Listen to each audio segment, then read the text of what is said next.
Chair of the Board of Trustees of Medical Aid for Palestinians, MAP UK. Last year he was awarded the Humanitarian Medal by the UK government for his work in Gaza. Crucially, Nick has led a number of medical missions in Gaza during the ongoing genocide. Nick, you're very welcome. Steve Cutts is Chief Executive of MAP. Steve has previously served as Assistant General Secretary at both the United Nations and the Commonwealth Secretariat, and is Chef de Cabinet and Deputy Executive Director at the OECD. Steve, you're very welcome indeed. Steve will go first, followed by Nick. We'll take both speakers before we have the Q&A, so save up your questions for after. Steve, you're very welcome, please.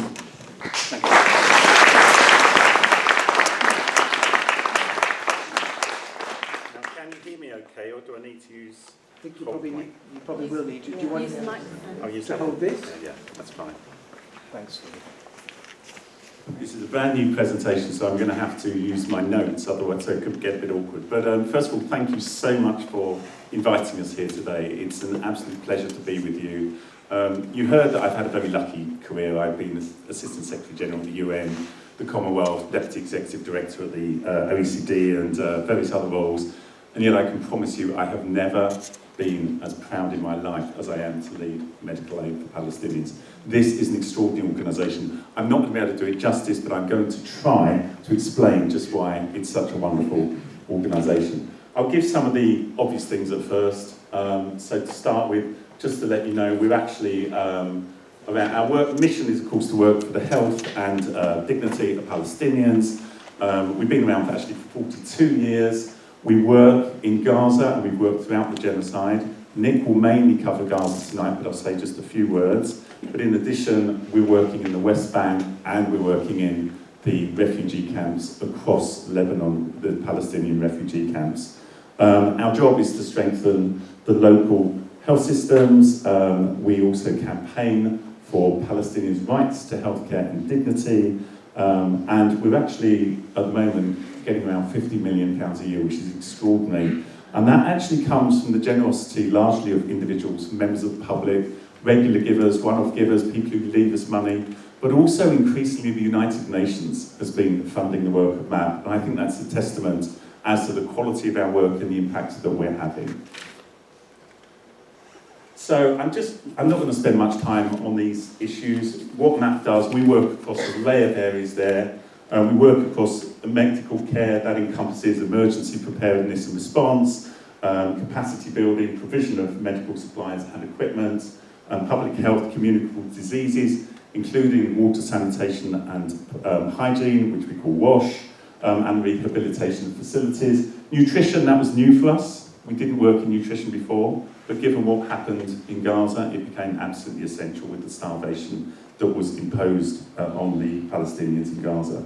Mental health and psychological support, you can imagine just how important that has become in the wake of the genocide.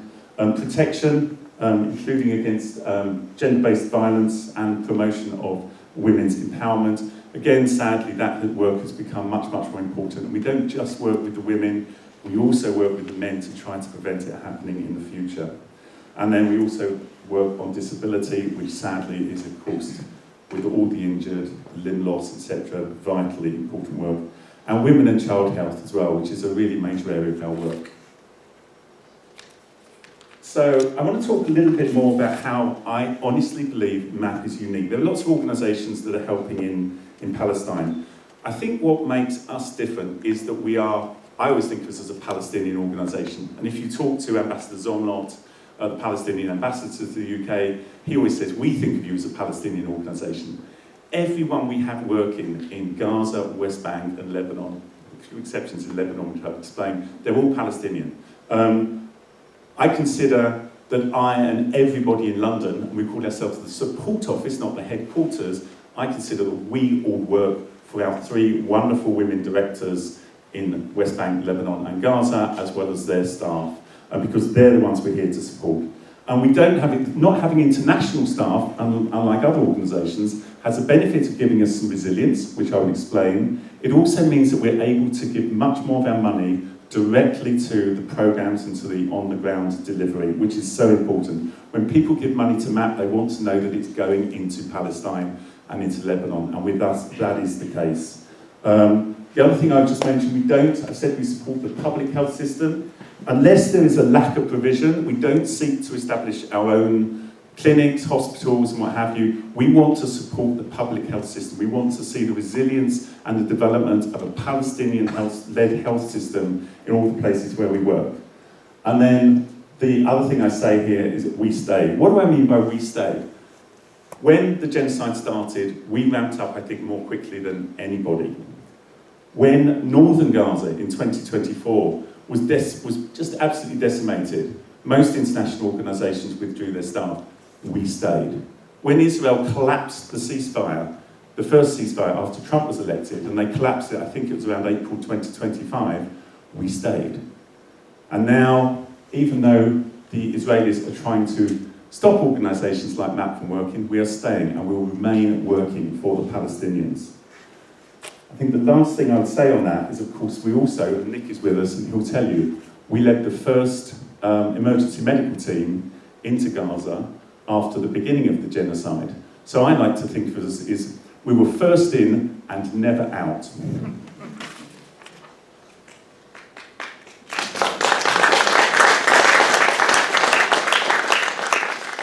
So I'm not going to talk much about Gaza because Nick has much more experience having been there, and unfortunately, to my great regret, I've been stopped from going into Gaza. But I want to start with, what do they do? And by they, I mean the Israeli government and the IDF. So what they do is, as we know, they've killed more than 72,000 Palestinians, including more than 21,000 children. They've injured 172,000. The actual death toll, of course, will be much higher because there are many people who are still under the rubble. And even since the so-called ceasefire agreement in October last year, nearly 700 more Palestinians have been killed, maybe it's more now, and another 1,800 injured. And there are only 19 out of 50 hospitals that remain even partially functioning. And there are no fully functional hospitals in Gaza at all.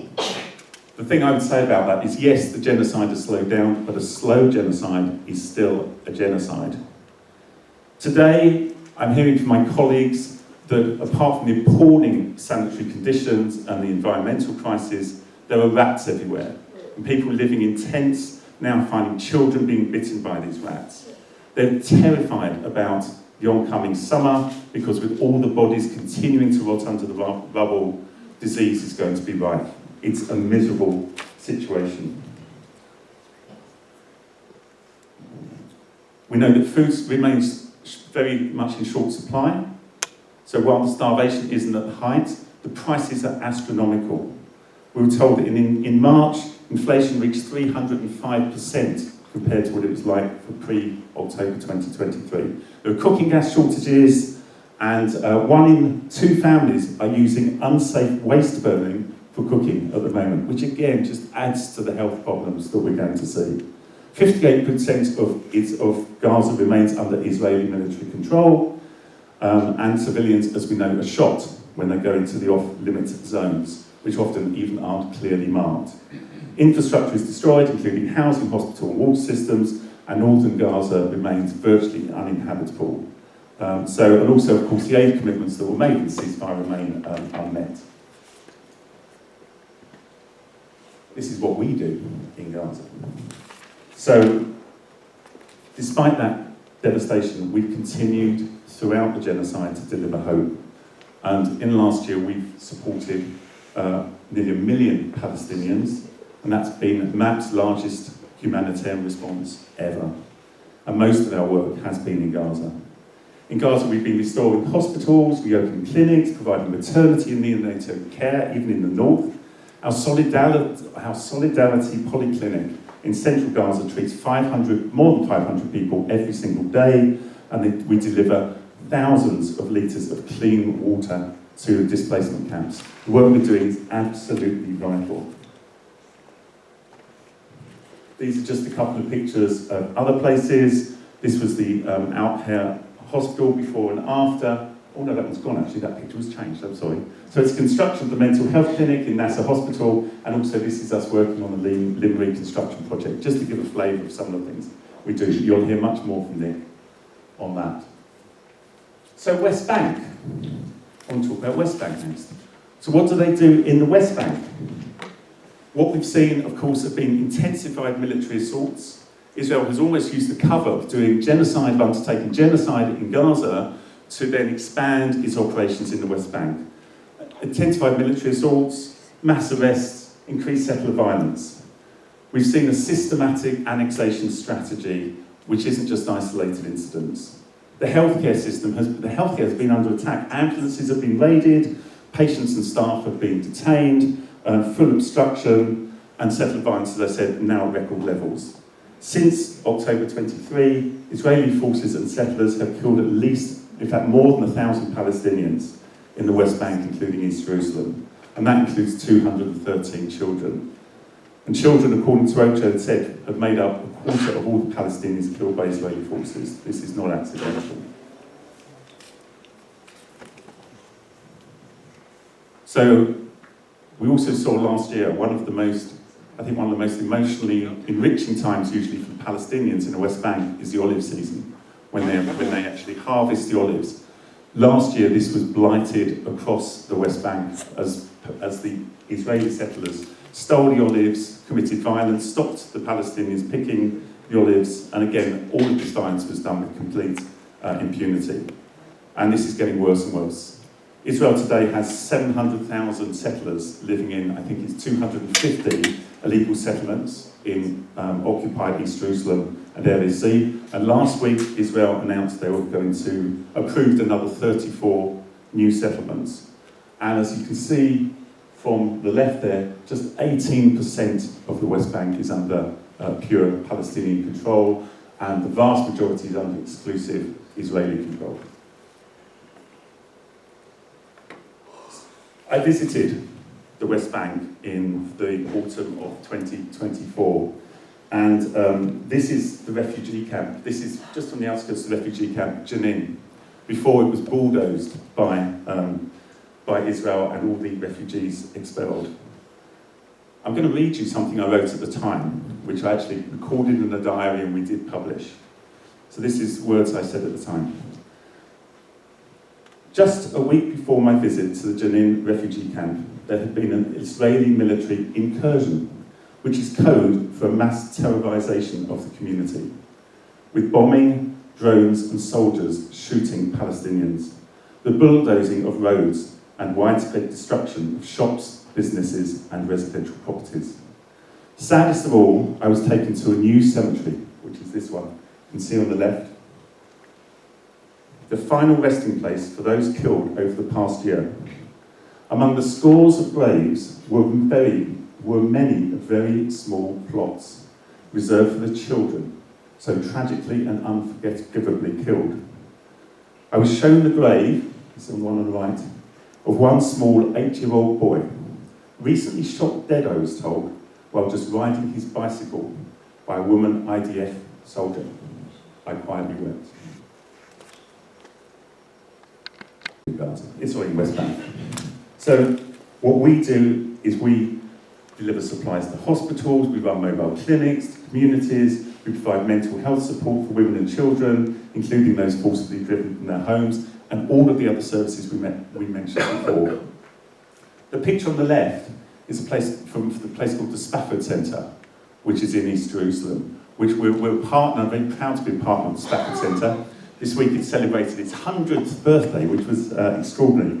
It's a wonderful place of healing, hope and opportunity for Palestinians, their children, their families in East Jerusalem. It nurtures healthy mind, body and spirit, and honestly it was one of the happiest places I've ever visited.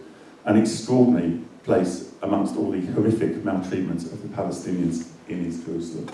And gave me a great photo as well, I think. So, yeah, again, this shows, and when you go in these places, they are like refuges away from the problems that the Palestinians are facing day in and day out. So finally, I want to talk a little bit about Lebanon as well. Lebanon often gets overlooked because it's obviously not part of Palestine. We know at the moment it's been in the news because since the 2nd of March, more than 2,000 people have been killed, according to the Lebanese authorities, with around 1.1 million people displaced, which is around 20% of the whole population of the country. And that includes nearly 400,000 children who have been displaced for sometimes the second, third, or even fourth time. A staggering 600 children have been killed or injured in Lebanon since this escalation of hostilities.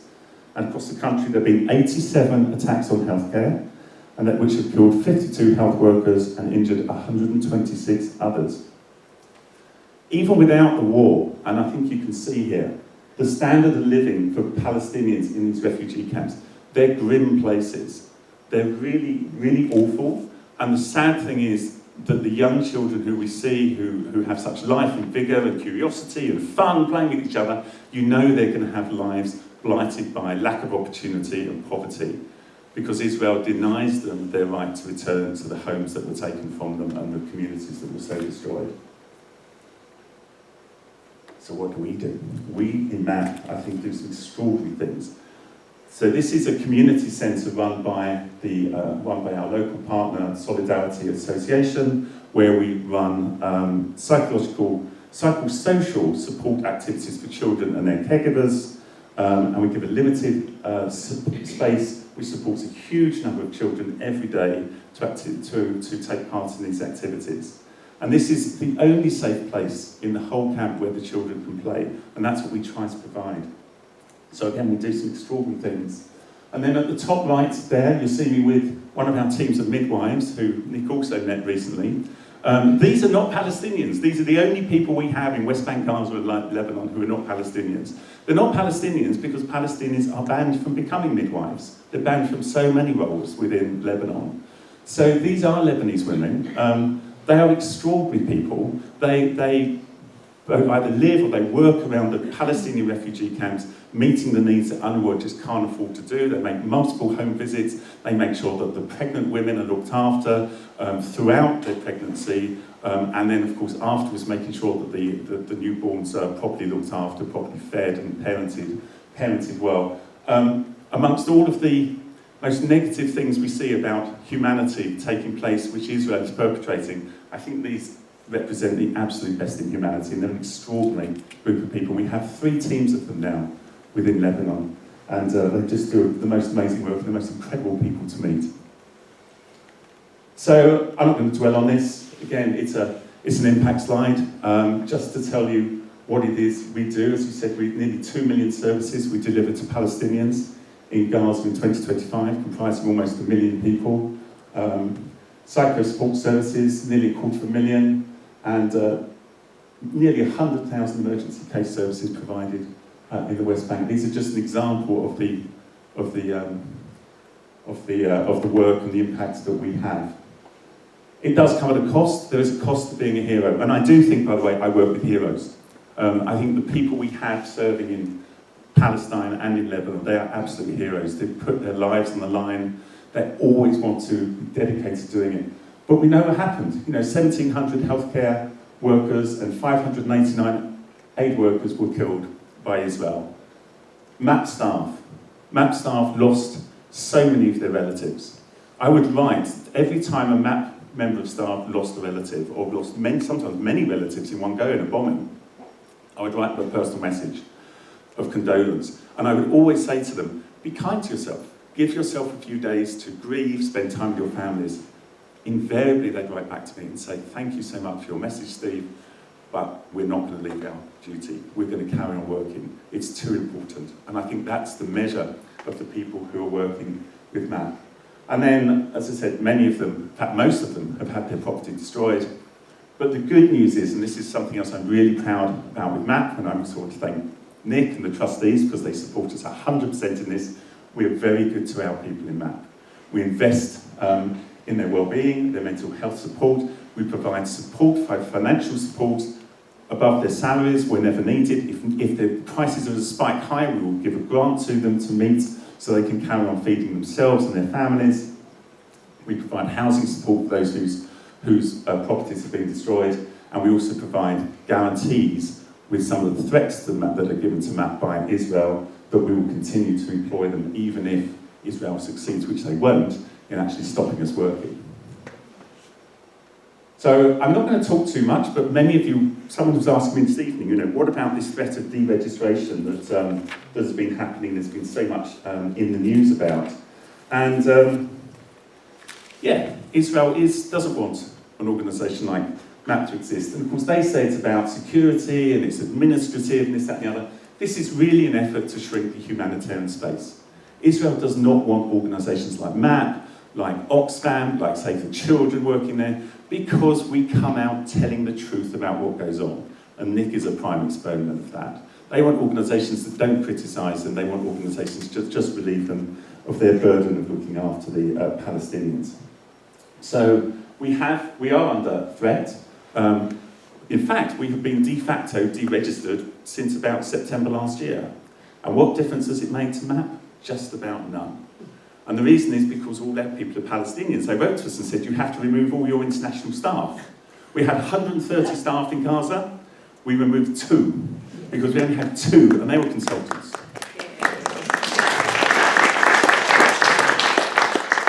So we have not stopped. We are still delivering our projects. We've been stopped from bringing things in as MAP. Others people bringing things for us, and we rely on local procurement. So again, this organisation continues to deliver and will always continue to deliver for the Palestinians. Just want to say a couple of words about MAP's voice, because the reason why Israel attacks us and the threats they make on us and the reason they want us to register is they want to cow us into being silent. And some people might say, well, why do you want to speak up then? Why are you speaking up when it gives yourselves a difficult life?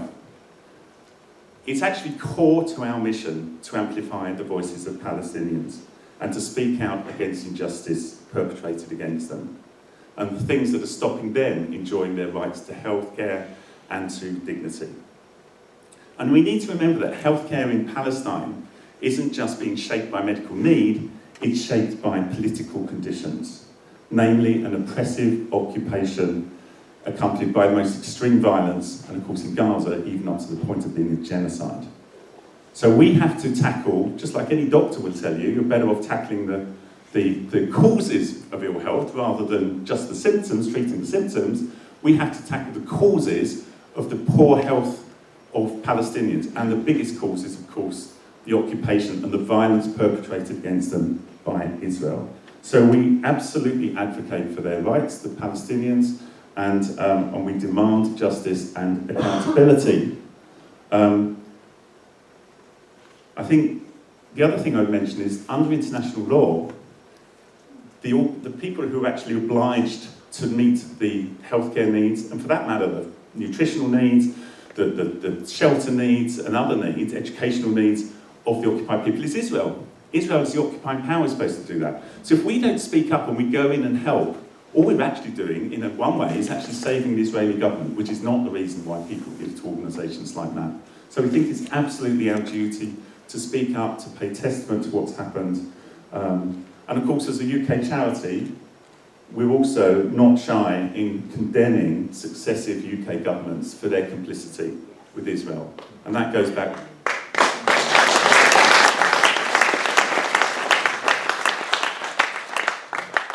And that goes back many decades. It's not just the genocide, and it's also what's been happening in the West Bank as well. A few words come out, not much else. So we do criticise the government for its provision of F-35 parts, for continuing to provide military intelligence, whether it's given directly to Israel or given through the United States.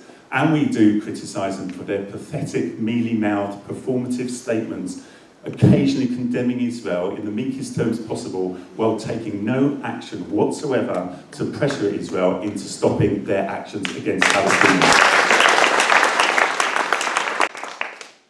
I'm proud to say we're pretty good at it, and Nick knows the team we have working in that. They are amazing in terms of punching above our weight.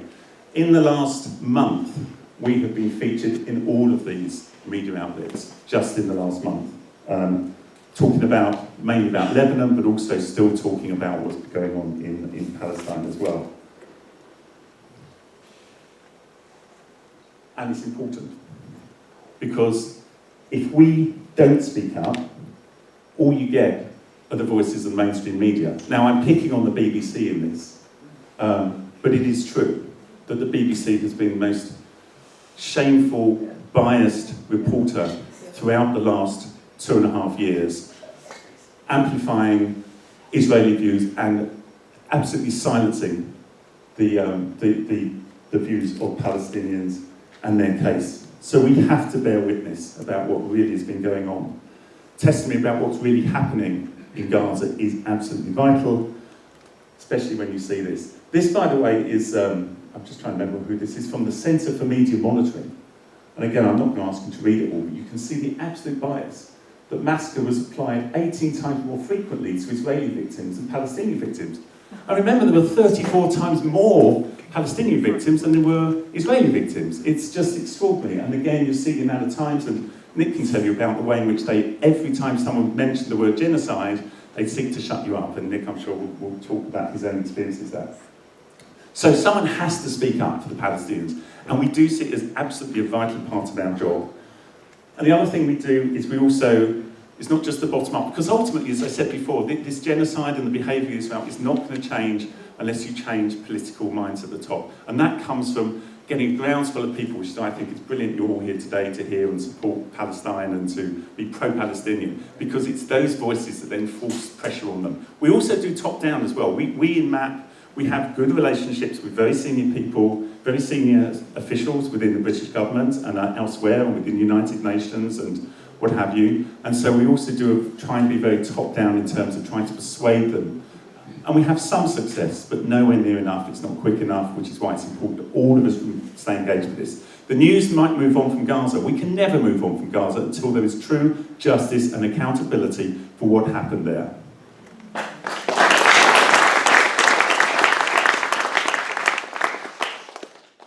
I'm going to pass over now to Nick. I'm just going to, that's why the curtains come, it's my last slide. You see what I say there, thank you, support MAP, what have you. But a closing thought.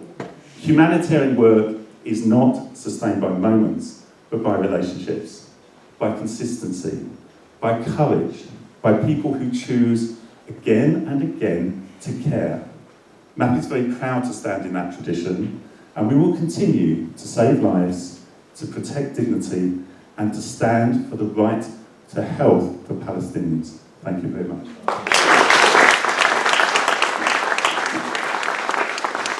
Really about my experiences in Gaza, initially about my experiences in Gaza over many years, but particularly over the last 2 years, 2 and a bit years, and all of it has been with this magnificent organisation that we know as MAP. I don't know if any of you have seen the World Press Photography Competition over the last few years. That picture on the left won first prize in the 2024 competition, and that's a picture of a lady holding her dead niece in a place called Jabalia, which you may have heard of. And that picture on the right won first prize last year, and that is a young boy of 9 who, as you can see, has lost both of his arms. And there's nearly 5,000 child amputees in Gaza at the moment. I'm going to talk about what I've seen in Gaza. It's not a political talk, it's a humanitarian talk. I won't apologise for anything I'm going to say, but I will give a bit of a health warning, because it's pretty graphic and it's pretty brutal, some of it. But I have this absolute need to share what I've seen over there, because you're not getting it, as Steve has said, you're not getting it from our press, you're certainly not getting it from our government. You need to get it from people who've actually witnessed it. So this is my eyewitness testimony of what I've seen there. And I'm going to start off by just showing you a brief video selfie. I did a lot of video diaries when I was out there, and this is me on Saturday, July the 19th, last summer, when I was in Nasser Hospital. I had nearly 5 weeks out there with Matt. And it's 10 o'clock in the morning on a Saturday, and I'd just been down in the ED helping to deal with a mass casualty. And I had come out of the ED trying to find an operating theatre for patient who was exsanguinating from a liver injury. And this is me we were waiting to hear back whether we could get the patient into a field hospital nearby, and I just recorded what was going on in my head at the time. So it's Saturday the 19th in the morning. I'm back on the balcony at the top floor of the hospital where our accommodation is, and I've just been down in the ER with the mass casualty that came in a few hours ago. At least 50 injured from mass shootings by the Israeli military at a food distribution point. 30 killed. It is indescribable down there.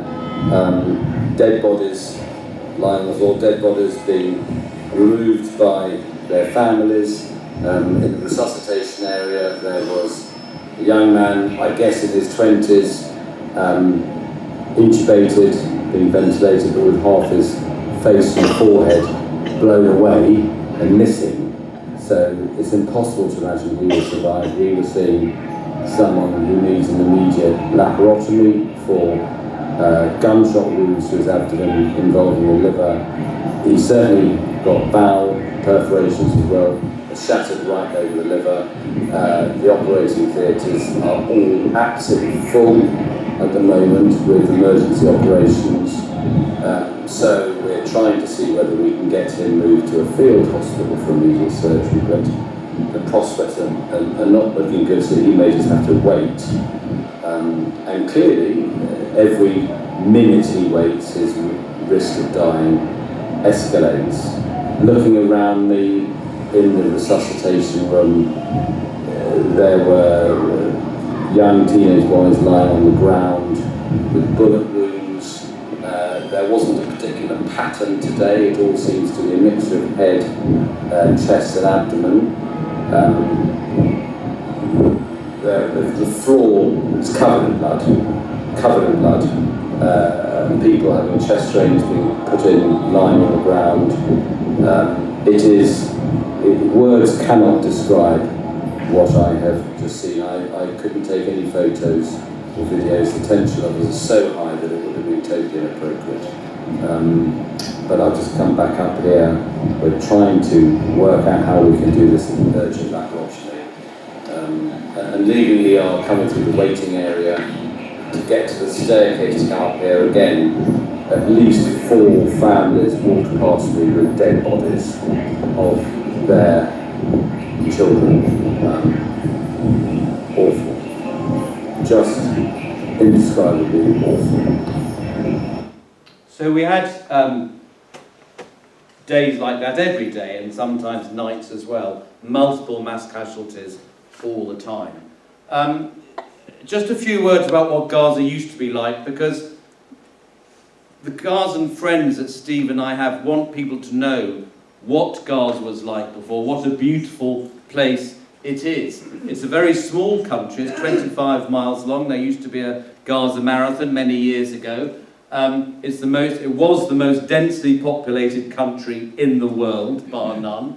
A median age of 17, which means that half the population are children in Gaza. High poverty, unemployment, and it's been occupied by the Israelis since 1967 and blockaded for the last 18 years. And it's been variously described as a large prison or concentration camp. And whether or not you take issues with that terminology, what lies behind those terms is the undeniable fact that 99% of the population, more than 99% of the population, have never been able to leave their country. For them, it is indeed a prison. And because of that, it's a very challenging place. Long before October the 7th, 2023, a very challenging place to provide healthcare. The borders are closed, clearly. The economy, and this is pre-October the 7th, largely disabled by Israeli control. Food, water, fuel insecurity, multiple power cuts. Often we'd have electricity just for 2 hours a day sometimes. Chronic shortage of drugs and equipment and denials of treatment referrals. What does that mean? That means that Gaza's never been able to treat everything. So I'm a cancer surgeon, In cancer there, they've never had radiotherapy, they've never had linear accelerators. So anyone needing radiotherapy has to be referred out. If you've got someone to be referred out for, it's going to be life-saving treatment, you have to go through an application process. It takes on average 3 months for that application process to go through. About 60% of them are granted, but nearly 40% are denied. And even if permission is given, the majority are sent out by themselves. So that 4-year-old child with a brain tumour needing radiotherapy might have to wait 3 months to get permission to go, by which time that brain tumour's grown, and a more than 50% chance they'll be sent out by themselves with no parents going with them. Now, of course this didn't start on October the 7th, and we have to dispel various myths propagated by the Israeli propaganda, supported by our media, supported by our BBC journalists, supported by our government ministers. And you've heard from Steve, you'll hear from me about some of the appalling things we've witnessed, but we've also witnessed acts and people who are genuine heroes, people who have inspired me, have inspired Steve, have inspired all of us who've been out there. And this is one of those men. This is my closest friend in Gaza. I say in Gaza because he got out about a month ago. He's in Oslo now. Hamis Alessi, a very, very dear friend of mine. And this is him in 2010, my first ever trip to Gaza. You can see my shoulder there, I'm sitting next to him. And he used to work and run this Al Wafa Medical Rehabilitation Hospital, a beautiful hospital for neuro rehabilitation, rehabilitating people with severe head injuries, severe spinal cord injuries, predominantly from trauma, because they've been subjected to trauma ceaselessly for many, many years. In 2004, and I visited that hospital on several occasions prior to 2014, a beautiful, beautiful, beautiful hospital. In 2014, the Operation Protection Edge, as it was called by the Israelis, that hospital was bombed and destroyed. And this is Hamis in 2015. I'm taking the photograph. I couldn't get there during that war. I went in very soon afterwards. And Hamis is showing me where his office had been in that hospital. So that hospital was completely destroyed. The Israeli military have been destroying hospitals in Gaza for many, many years. And the main theme of what I'm going to talk about is the targeting of healthcare facilities, the targeting of healthcare workers. I have been going for many years. I've been taking a group of doctors from Oxford, supported by MAP, to teach medical students out there on a yearly trip since 2010. A mixture of surgeons, physicians, paediatricians, obstetricians, and that's always been a wonderful highlight of our years. But I've also been involved in recent years, again with MAP, of going out and teaching my specialist cancer surgery and laparoscopic or keyhole minimally invasive surgery. And they were making magnificent development strides forward in their cancer treatment. We had been out there in May 2023 carrying out a week of cancer surgery, and their cancer service had developed so much they'd even built a standalone cancer hospital, a Turkish cancer hospital. I simply cannot overstate what a massive development that was for Gaza. Building a standalone cancer hospital, recognising the need for centralisation of specialist services, recognising the need to create a volume of work there, recognising the need for multidisciplinary team working. It was a wonderful development. I was there in May 2023. And that is the Turkish Cancer Hospital. This is what happened to it about a year ago.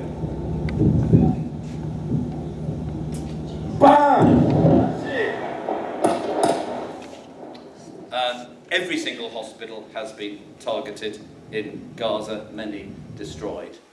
This is me with another one of these inspirational heroes that I know in Gaza, Sarah Al-Saka, a medical student who I taught originally. She's a surgeon. She's the first female ever to train and qualify as a surgeon in Gaza. She's still working in Gaza. I see her every time I go over there. A truly wonderful human being, and one of many, many heroes that we meet all the time over there.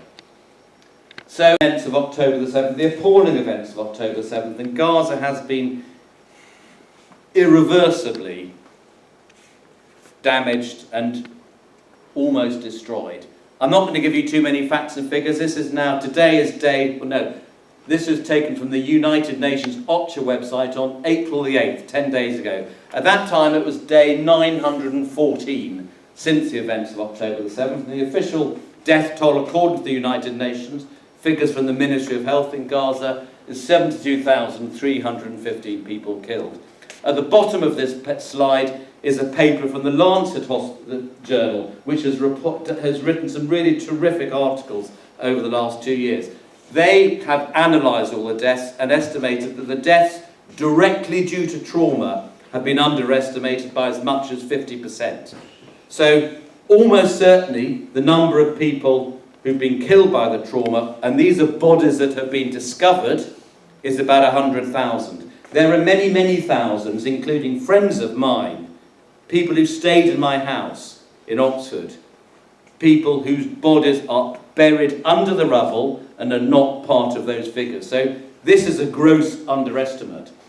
And we know that more than 1,700 healthcare workers have been killed in Gaza in the last 2 years. We know that more than 450 healthcare workers have been abducted, have been detained illegally, have been tortured, and many of them have been killed. And I'm going to give you examples, personal stories of people I know who've been killed by torture. Every single hospital's been targeted. Not a single hospital is properly functioning in Gaza. The United Nations tells us that 18 out of 36 hospitals is functioning partly, but a partly functioning hospital in Gaza may mean little more than the ability to apply field dressings. Nasser Hospital, where I was based in the summer, is probably the only hospital left that can deal remotely successfully with major trauma, and that is barely functioning at the moment. We know there's about 20,000 patients critically ill awaiting urgent medical evacuation, which makes me disgusted with our government that our country has only taken less than 50 so far. Nearly 1,300 have died awaiting medical evacuation. And some days there are no evacuations, some weeks there are not. From a period of time, for a 3-week period there, not a single medical patient was evacuated. On the left is Dr. Ahmed Makadma. He was a plastic surgeon in Gaza who I spent time with in May 2023 when I was out there doing a week of surgery. That's his mother next to him. When the Israeli military invaded Shifa Hospital, everyone was displaced, including Ahmed. When they left, friends, medics who went back in there found the bodies of 350 civilians, many of whom were all dead. Many of them had been shot in the head, many of them with their hands handcuffed behind their back. About a mile from Shifa Hospital, Ahmed's body was discovered together with the body of his mother. They were both naked. They both had bullet wounds in the head. They both were handcuffed with their hands behind their back. They had very clearly been executed, and I do not use that word loosely. They had been executed. On the right here is our kitchen in Oxford. You can see Fanula there, she's sitting in the row there. There is children of mine, and 2 Gazans, Inas, who has become our sort of Gazan daughter, and Maysara Al-Rais, who was a medical student. I've taught them both in Gaza. They both got scholarships to come out and do masters. Inas stayed, and she's become a member of our family. Maysara went back to Gaza. I used to visit him in Gaza. I used to visit his family in Gaza. He was killed on November the 8th, 2023.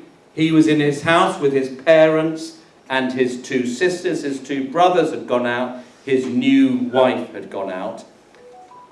An Israeli F-35 jet, one of those jets is supplied by parts that our government still is providing them, bombed the house and killed them all immediately.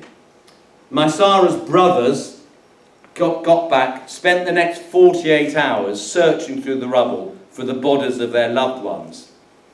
48 hours non-stop, and then another Israeli F-35 jet, another jet with parts supplied by our government, bombed them and killed them, leaving my Sarah's wife as the sole remaining member of the family. He was a friend of our family. He'd visited us in Oxford. His body has still not been discovered 2 years later. If you're a healthcare worker in Gaza, this is a paper that I've helped write and we've submitted it for publication. If you're a healthcare worker in Gaza, you are 3 times more likely to be killed than if you're any other type of civilian. They're meant to be protected. Hospitals are protected in war zones. 75 healthcare workers are killed per 100,000 of the population in Gaza. The equivalent number in Ukraine is 0.8. In Lebanon, 7. In Myanmar, 0.3. In Sudan, 0.3. In Gaza, 75. A grossly disproportionate comparison. And of course there's no protection of civilians. This is another myth we need to dispel completely. There is no protection of civilians. They're not just targeting Hamas militants, they are indiscriminately killing whole populations of civilians. This is a photograph there that I took myself. This was in May 2023 when I was out there, just 6 months before, 5 months before the events of October the 7th. I'd gone out there with Matt to do a week of cancer surgery. Halfway through the trip, it was interrupted by, at that time, the most sustained aerial bombardment they'd seen for years. Now, bear in mind, every single trip I've ever been in Gaza since 2010, every single trip I've witnessed aerial bombardment. So it's a way of life there. You normally don't stop what you're doing. This was so sustained, the whole country was locked down. We couldn't leave our hotel, we couldn't go and operate. The MAT staff looked after us brilliantly, as you can imagine, Steve. And I took photographs of what we could see. So we were right in the middle of this bombardment. We saw the rockets coming over. It wasn't Hamas actually, it was Islamic Jihad. We saw the rockets being fired by Islamic Jihad towards Israel. We saw the non-stop aerial bombardment from Israel, and we saw the Iron Dome trying to shoot down the rockets. But the reason I'm showing you this is that what we witnessed, we were so close, we could see single floors of buildings, sometimes single rooms being targeted by the Israeli bombing. And their targeting was so sophisticated that they could take out single rooms or single floors where they knew there were targets. So we know they can do it. I've witnessed it with my own eyes. Move forward to what's been happening in the last 2.5 years. There's been mass indiscriminate bombing of whole towns, villages, settlements. There is no protection of civilians, which is why there have been so many civilians who've been killed. Let's talk about children. So when this graph on the left was first drawn, that was from November 2023. At that point, there were 136 children being killed on average every single day in Gaza. Over the 2 years I've worked out there's an average of about 30 children being killed, a median of 30 every single day in Gaza. Remember that number, 30 children a day. The equivalent number in Ukraine is 0.7.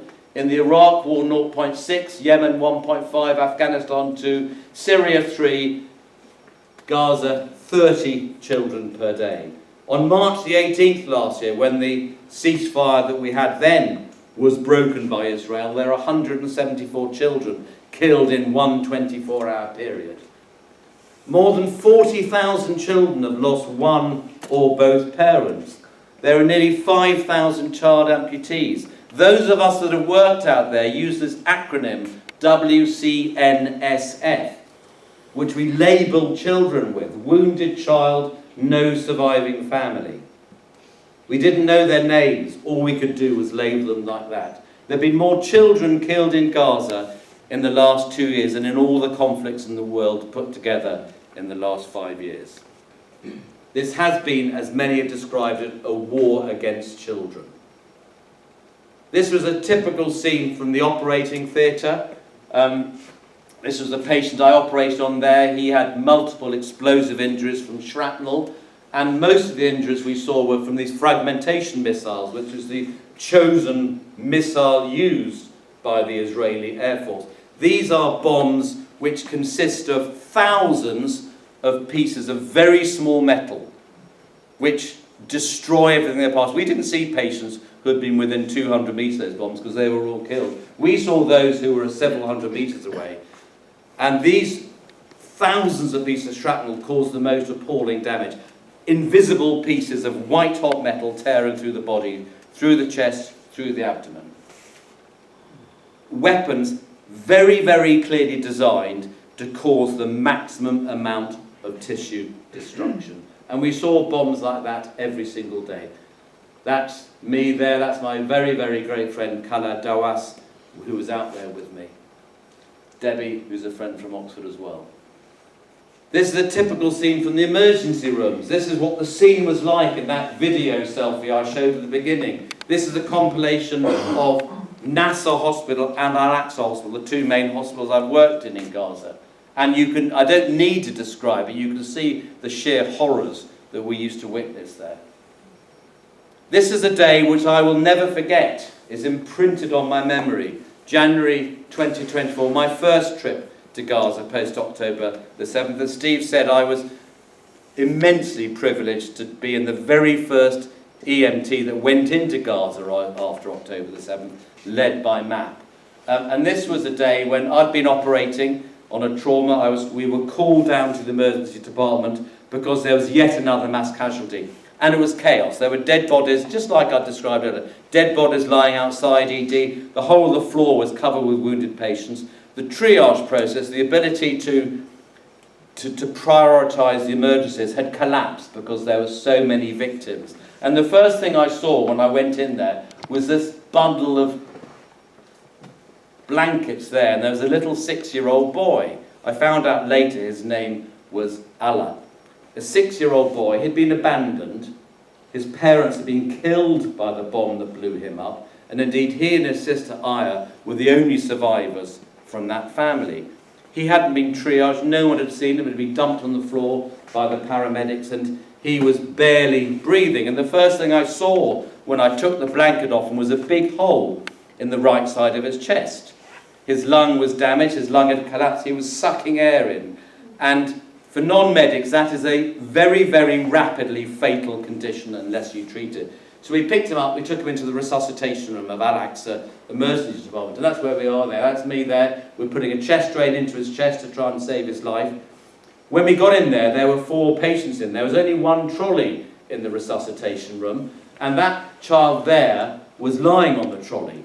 We had to pick him up and put him on the ground. He'd been admitted 3 hours previously with a catastrophic, non-survivable head injury. His brain was exposed. He wouldn't have survived in Brighton, in Oxford, in London, let alone Gaza. So all that they could do was bandage his head up and let him die. But he was being very slow to die. He was still breathing, but there was nowhere to go. So we had to literally pick him up, put him on the ground, so we could try and save the 6-year-old boy's life. And we did. In the foreground here is Aya. That is Allah's 8-year-old sister. She didn't have life-threatening injuries. She had a badly fractured femur in her leg, and it was so displaced that it was kinking the blood vessels in her leg. So she had no blood going down to her foot because it was distorting the blood vessels. So that leg had to be straightened very quickly before she could have definitive treatment in order to stop the leg dying. Now, this was a day in Al-Aqsa Hospital, like most days, when we had completely run out of all painkillers. We had no painkillers to give any of these patients at all. And I will never forget, as one of the junior doctors, the orthopaedic doctors, we were resuscitating Allah, and this other doctor was straightening Aya's leg with no pain relief at all. And I can, as I tell you the story, I can hear her screams as we witnessed that. And I will never forget that day. They both survived. Let me tell you about Asil, a 28-year-old lady I operate on. She was blown up by an Israeli bomb that killed one daughter and injured the other daughter. I operated on Asil. She had a bad liver and spleen injury. The next day I went to see her. She was awake and she was much, much better. And she told me how her daughter had been killed and she had been severely injured, but before she would allow the paramedics to take her off in the ambulance, she had to pick up her dead daughter, who was in 4 pieces, so she could hug her and say goodbye. These were all things we saw day in, day out, the atrocities caused by this genocidal assault by Israel on Gaza. This is another paper we had published just a few months ago where those of us who've been out there have reported, we recorded the types of injuries we were seeing. And again, on the right here it shows that the majority of the injuries we operate on were shrapnel injuries, but we saw a lot of gunshot wounds, particularly on my last trip, and I'm going to talk about that in a minute. But most of them were shrapnel injuries. And we saw multiple, all of us, saw multiple examples of trauma from high-energy missiles. Missiles which were specifically designed to cause the maximum amount of tissue destruction on the human body. And the pattern of injuries that we've reported has never previously been described in civilian populations. We saw patterns of injuries which have normally only been described in war combatants, i.e. soldiers fighting soldiers. But we described them very well in civilian populations, clearly indicating that there has been an indiscriminate attack on civilian populations. So the healthcare system has been completely disabled in Gaza. There's been no electricity for 2.5 years. The hospitals are totally reliant upon their own supplies of fuel, or fuel they can get from the United Nations.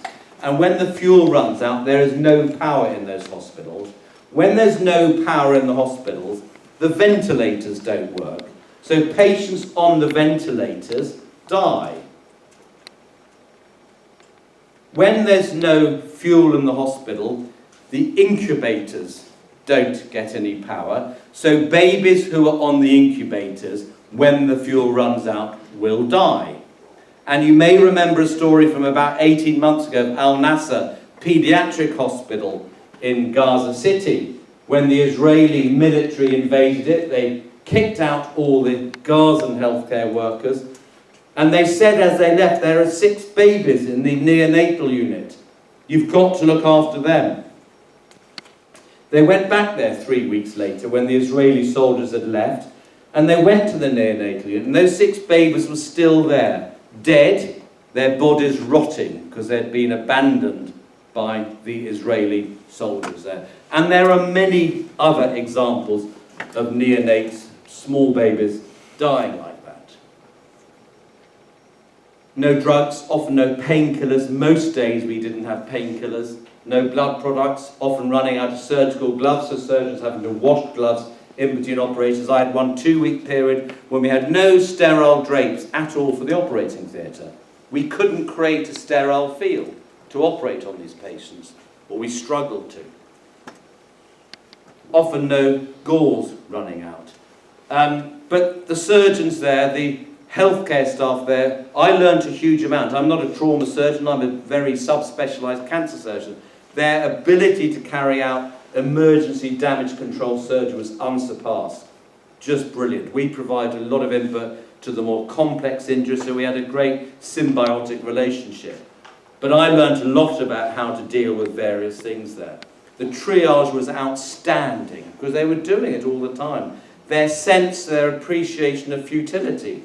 What do I mean by that? Their appreciation of when there was no chance that that patient would survive, and they'd then go on to the other one.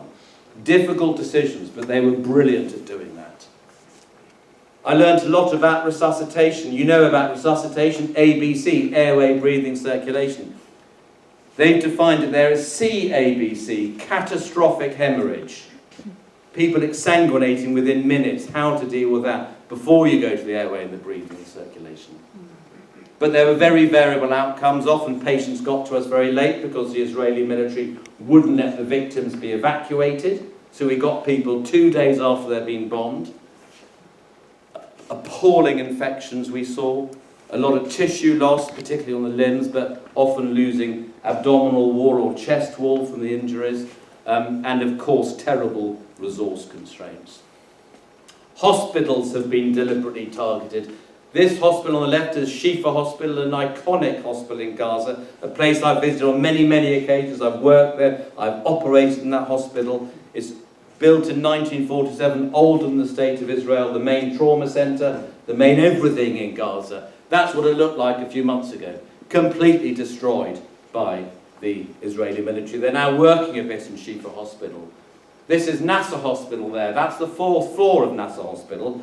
I'm showing you that because that's where I lived for nearly 5 weeks when I was there in the summer oh, hang on a minute. That's where I lived, on the 4th floor. And that was bombed on August the 25th. We were talking about it earlier.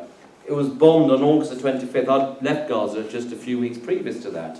And I heard on the news that the Israelis had bombed because there were Hamas militants there, posing as journalists, and there were no clinical areas there. Well, let me tell you where they bombed. It was where the doctor's accommodation was, it was where the intensive care unit was, it's where the operating theatre complex was. Those are some medical students. You'll spy me there. That was in July, teaching those medical students on the intensive care unit. Half of those medical students were killed by that bomb that attacked that area just a few weeks later. But they didn't just bomb the hospitals. In Shifa Hospital, the Israeli military went in and they destroyed the laboratories. They systematically dismantled the laboratories.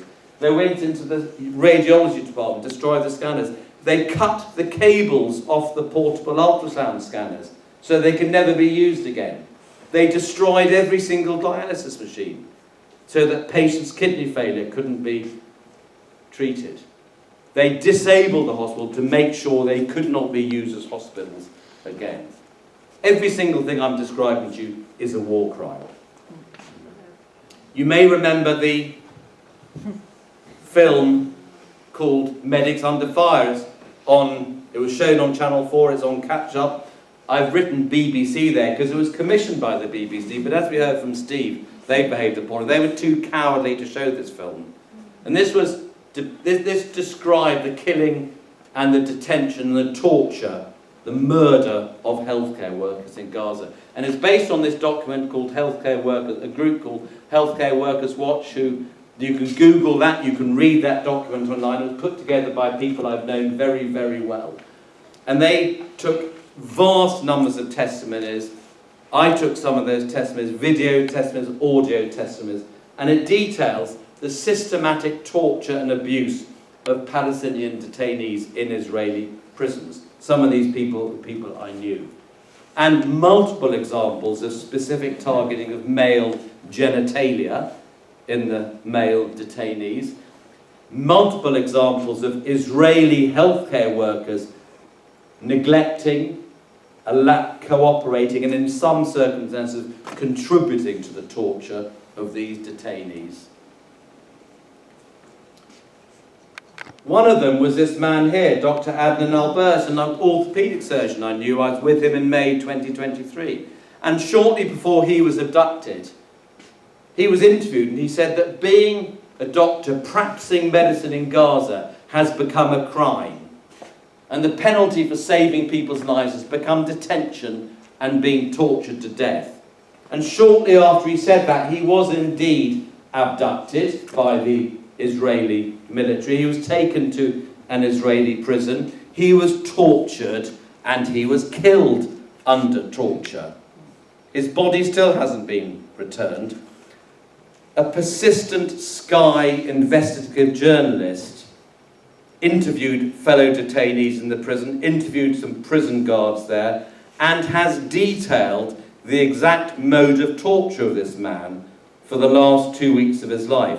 And for the last 2 weeks of his life, he was systematically raped every single day until he died. He was raped to death by the Israeli prison service. His body has still not been recovered.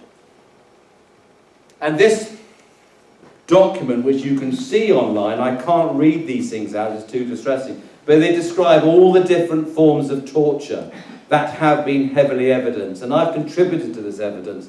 I've heard them describe it to me as how they've been tortured. And this evidence has all gone to the International Criminal Court to be used. So that's what Gaza looks like now. You saw some photos that Steve had shown. It's been, parts of it, completely destroyed. So I'm going to talk to the last bit about the malnutrition I've seen, because this is a very strong narrative from my most recent trip there. It was over 18 months ago that a United Nations official said that starvation was being used as a method of war. Indeed, that is the basis for the main charges that have been laid by the International Criminal Court against Netanyahu and Gallant. And there is no question starvation has been a deliberate tactic in order to try and kill as many people as possible. And apologies, I said I wasn't going to apologise, didn't I? So health warning, but this is what we have to deal with.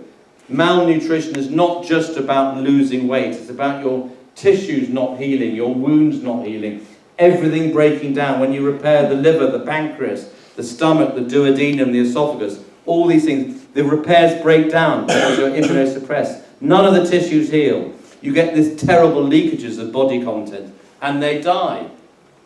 This 13-year-old boy, his whole abdominal wound broke down, his intestines hanging out. And some of them die. Like Lama, I got permission from her parents to use this photograph after she died.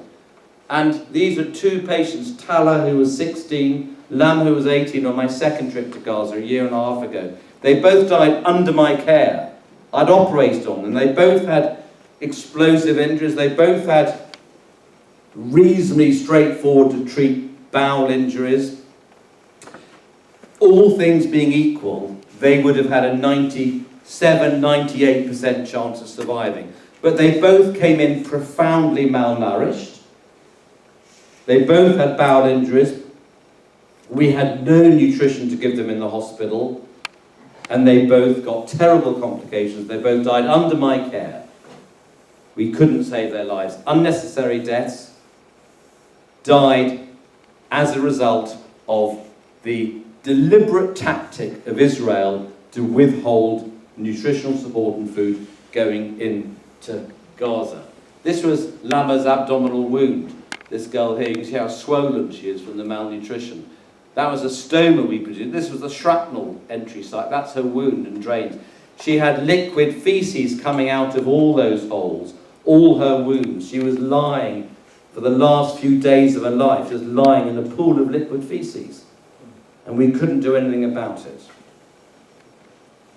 Let me tell you about little Habiba, the single most distressing case I have ever seen in 40 years of practicing medicine. This was a little girl who died, again under my care. She came in about July the 12th, I think it was, maybe a bit before then. She'd had a bad explosive injury to her chest. The shrapnel had shattered her lower esophagus. That's what I do in Oxford. I do esophageal surgery. It's difficult surgery in the chest. I spent the whole night operating on her to reconstruct her esophagus. She wasn't going to be able to eat and drink for weeks because of the state of her esophagus, so we needed to feed her directly into her bowel. That's what she needed. She needed some of that. Very simple.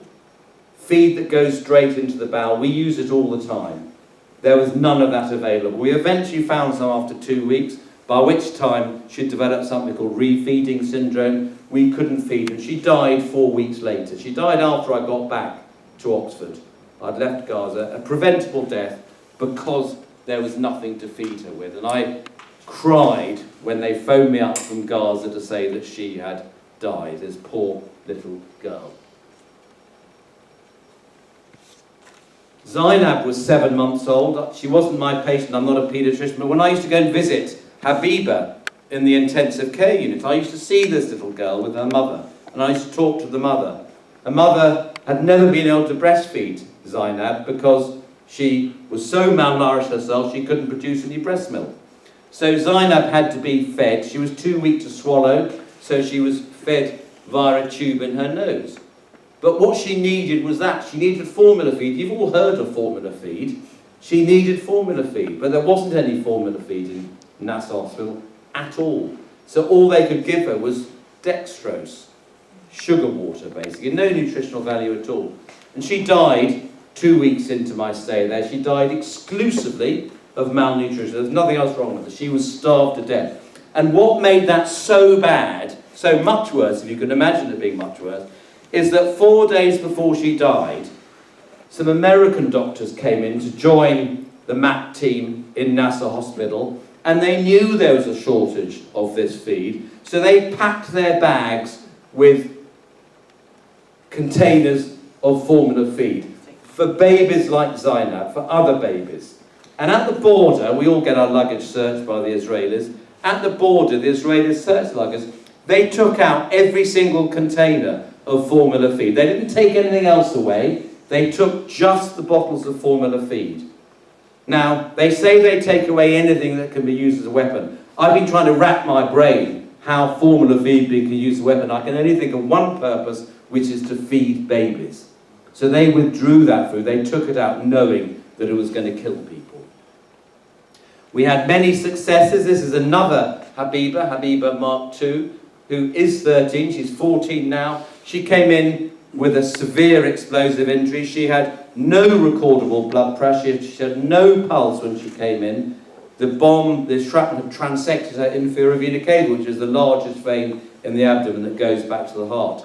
We saved her life, and that's her walking out of hospital on day 6 or 7 after. So, of course, we had many successes, but many preventable deaths as well. So the last bit is really to tell you about the obscenely named Gaza Humanitarian Foundation. UNRWA used to provide all the food distribution. That's been banned from doing so. So the GHF is a joint Israeli-US, it's been disbanded now, but a joint US-Israeli collaboration to supposedly distribute food. But they were death traps, they were kill zones, and we saw multiple young teenage boys who were being shot by the Israeli soldiers at these food distribution points. On my 4th day at Nassau Hospital, my most recent trip, I was called to theatres by one of the local surgeons. They had a 12-year-old boy on the operating table who had been shot by an Israeli soldier because he was trying to get food for his family. And he died on the table under our hands because we couldn't stop the bleeding from his aorta. And it was after that that I then spoke to a friend of mine who had worked in the emergency department, and who said, well, we're seeing this pattern of injuries. And we started seeing a pattern of injuries, different body parts on different days. This is another young man about 15 who was shot there. The bullet came out there, went through his liver. We saved his life. These are the dead bodies of multiple teenage boys who've been brought in dead. This is another young man of about 14 who I operated on. That's the kidney I removed, and that's the bullet which had shattered that kidney. But we saw this clustering of injuries. We saw one day there were 19 teenage boys who were brought in, all of whom had been shot in the head or neck. Nowhere else, just the head and neck. Another day they all came in just with abdominal gunshot wounds. Another day with chest wounds. On one day, the Saturday before I left Gaza, they all came in with gunshot wounds to the testicles. Nowhere else, just the testicles. And it was the clustering, the pattern of injuries was so striking that it was inconceivable that it could have happened by chance. And it seemed to us that they were playing a game of target practice. Right, we're going to go for the head and neck on Tuesday, we're going to go for the abdomen on Thursday, and on Saturday we're going to go for the testicles. That's what it seemed like to us. But they shot women as well. Have you heard of quadcopters? Yeah. Quadcopters are these fixed-wing drones which have cameras on them and they have guns on them. And they're remotely controlled by Israeli operators, presumably in Tel Aviv or somewhere. They're flown all over Gaza. We saw many, many people shot by these quadcopters. They're flown into the hospitals. A friend of mine, a male nurse, was shot in the operating theatre. A quadcopter flown into the operating theatre, shot him in the chest. He survived, but he was shot in the chest. And they used to go down to Al-Mawasi and they'd spray all the tents there. They'd hover above these tents and just cover all the tents with bullets. So Shaima, 26-year-old, 3 months pregnant, lying in a tent, resting, shot in the abdomen by a quadcopter.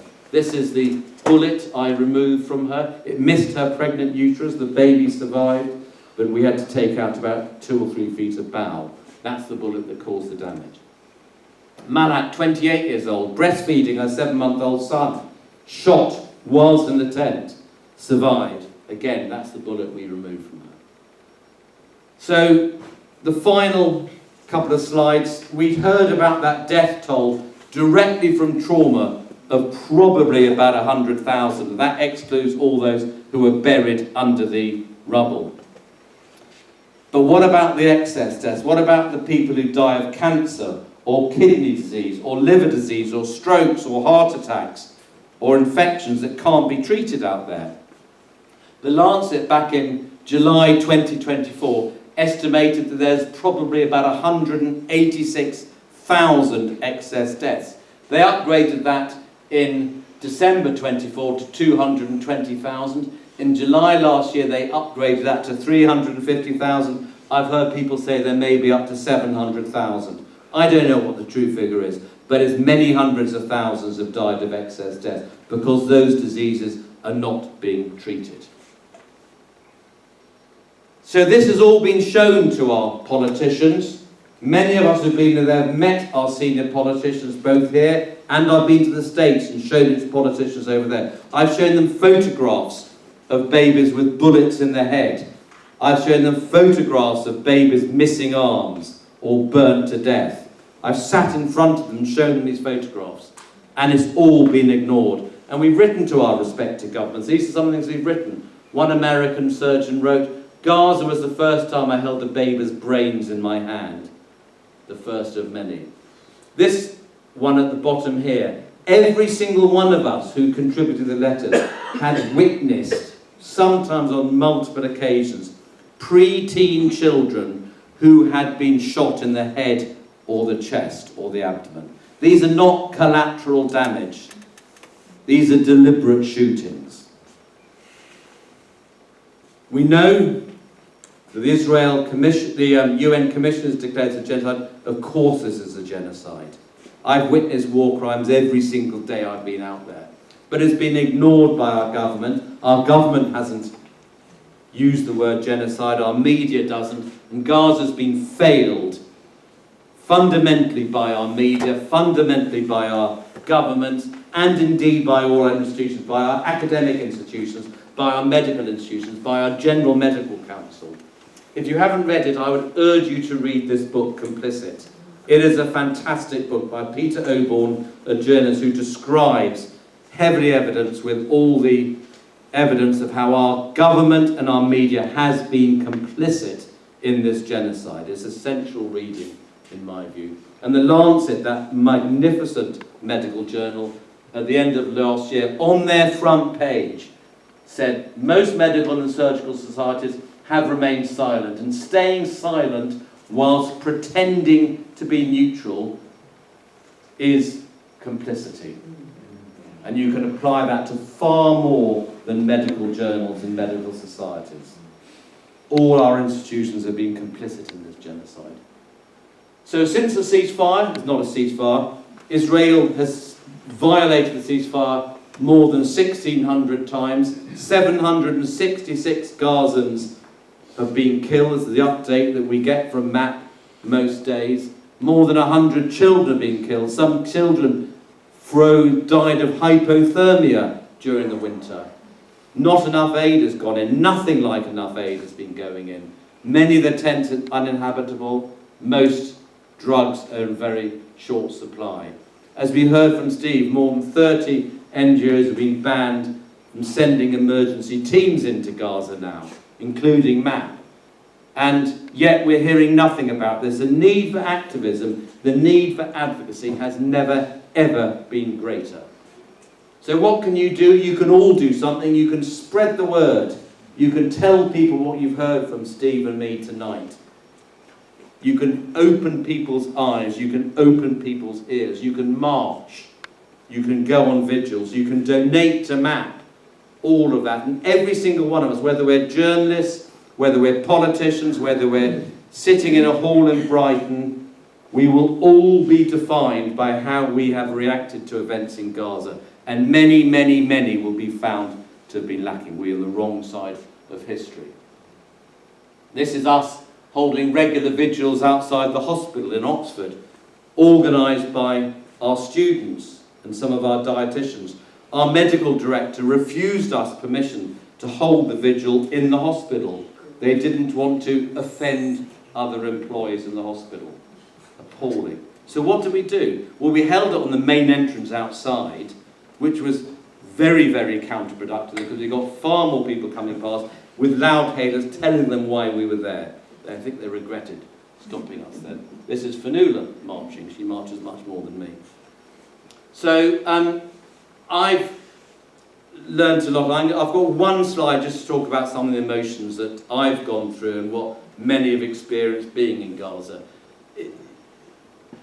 There are some very fundamental core duties as a doctor, and indeed of a medical association, a Royal College, whatever, that we all have a fundamental obligation to uphold human rights, to protect lives and condemn acts of violence. And virtually all of our medical associations, our Royal Colleges, the BMA, the GMC, they have all failed. And they are, in my view, complicit in what's been going on. I've witnessed war crimes, I've witnessed genocide, there's no doubt about that. And you go through a multitude of emotions when you leave Gaza. You are relieved you're going, you're relieved you're getting home to see your loved ones again. But you are immensely sad. Tears leaving Gaza because you're leaving friends behind who you know may be killed and you may not see again. You're leaving patients behind who you know may survive. You feel guilt that you're leaving because you can leave and they can't leave. And you desperately start working out how you can go back. Steve knows I nag him all the time about wanting to go back. And you feel the most immense anger towards your government,